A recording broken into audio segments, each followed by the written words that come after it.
having enchiladas. Because it's Cinco de Mayo. That's not why we're having enchiladas. But We're having them because there were 2 recipes left. for the week. And this one Well, it was just the one that I chose. coincidentally is for Cinco de Mayo. It just happened to be themed correctly. Today is Thursday, the 5th of Yeah, May. welcome to Thursday. I've never had a homemade enchilada before, actually. Have one right now. Eat it. Okay, sure.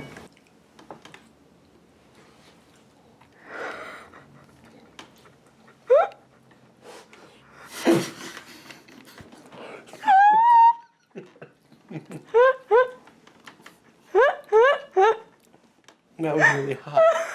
You think? Why didn't you blow on it? It just Sorry. came out of a 400-degree oven. What did you expect? It was literally trying to escape my mouth the whole time. Anyway, it's good, regardless of that. Regardless that he has no taste buds now. Yeah. So those enchiladas were the grossest food I've eaten in months. I wouldn't go that far. No, for me they were. Okay, well they were. It started out that they were fine for me. Yeah, because like, the top is like crunchy, so it was all right. But like the bottom, like when you first take a bite, like the insides are good. the inside is really good. I love the inside. The inside for me is like a 7. Like it's really good. But the outsides were disgusting. The tortilla, there was just way too much like enchilada sauce. And it, like, the tortillas just soaked it all up, and they were just, like, slimy mush balls. They were kind of slimy and soggy. It was really hard to, like, cut through them with a fork, because, like, the bottom was, like, too baked in comparison to the kind of sogginess of the... And it's not like it's her fault. She, like, made it perfectly the way the recipe said. It's just the recipe kind of sucks. So, we'll still put the link down below. Maybe you just want to make the insides, because she kept eating the inside part when she was making it. It tasted really good. Yeah, the insides is good. Yeah, and even the insides on, like, just a warm tortilla. Just forget the whole trying to make them into enchilada thing. Or find a good recipe for, like, making the outside of an enchilada and just put the insides inside of that. I don't know. Yeah, but this had me stick 2 cans in it. And then also it said that the filling was enough for 12 enchiladas, which is not true at all. Yeah. That would not have been enough for, like, anything close to that. So... I Yeah. ended up making 8, but they were gross. I didn't like them. Yeah, it was kind of a weird thing. My least favorite thing I've made while being here, just because the outside was so nasty. The inside, though, I would definitely make again. Yeah, we've had pretty good luck with all the things we've made. There's only been a couple things that we haven't liked. Yeah, most of the time it's like... And even then, it's like... It's like it was okay, it's just like not something we would want to have necessarily again, but... Yeah. This was flat out weird. Not a great Cinco de Mayo treat. Not like it was trying to be anyway. But No. I did have a sort of Cinco de Mayo thing at work. Well, by that I mean they got some chips and some guacamole and some salsa and put them on the table and like, eat. So I ate. When you put chips, tortilla chips and guacamole and salsa in front of me, I just cannot stop. I cannot go away. Although I did. I did eventually go away. There were still like 2 whole things of guacamole left. Like 2 big round containers of it. And I didn't eat it all. Which I feel very proud of myself for. I hate guacamole. I love guacamole. I hate avocados. Which is weird, because I'm from California, and avocados are in a lot of food, and I don't like them. I've tried to like them. So maybe I'll try them again in 2 or 3 more years and see if my taste buds have changed. Yeah. Just a few weeks ago, we ended up having a meal with mushrooms. Yeah. And I cooked the mushrooms separate, but I tried some. And they weren't disgusting. They weren't good at all. They were like chewy and tasted strange. I like but mushrooms. But they weren't gross. So mushrooms are awesome. My hatred of mushrooms is a little less than it was before. But I would still never, ever, ever willingly put them in something because they're just, they have a little I think texture. we should keep trying recipes with them in them. They taste really good on burgers with like Swiss cheese and onion. That's one of my favorite kind of burger, is a Swiss cheese, mushroom, onion burger. Love it. It's really good. And also mushrooms on steak is really good. But anyway, yeah. I also, like I said, today at work they had guacamole and chips. But I just wanted to say that work is going really good. Haven't really talked about it recently, but everything is going very, very well. I feel very good. I did a lot today, and I only have a little bit of stuff to do tomorrow. We have like a 2-hour meeting tomorrow, which is weird. That's the first time that we've had such a long meeting. We have meetings a lot, but not really long ones like that. Anyway, although my social skills haven't necessarily gone up at all at work. It depends on the day. Some days are better than others. Some days I leave and I'm just like, did I actually talk to anyone today? I don't know. Just I mean, most days I at least talk to the other retoucher quite a bit, but everyone else it's hit or miss. I don't know. I think something I've been thinking about recently actually is just that I have a hard time seeing people as like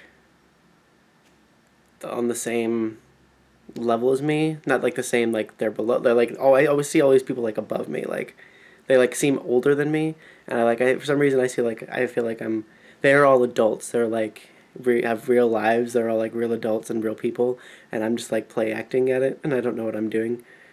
A lot of the time, I don't really feel like in that way. And that's kind of like creates a weird thing where I'm just like, I don't know how to talk to you.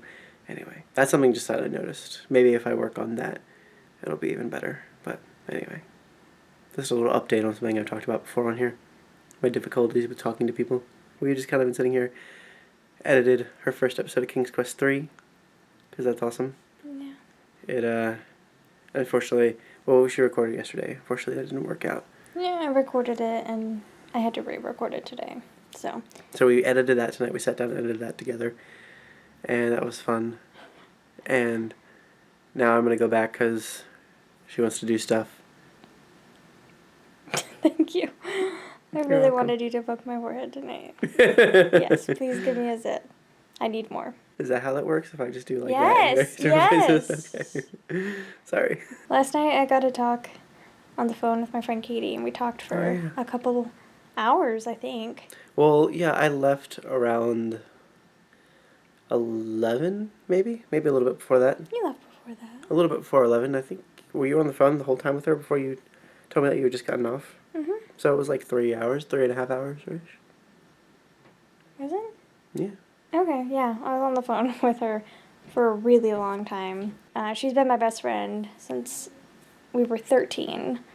We met when we were about 11 or 12 at this thing for homeschoolers called Park Day, where like a bunch of moms would bring their children to parks and just like let them run around for a few hours while they like sat in a big circle and like knitted.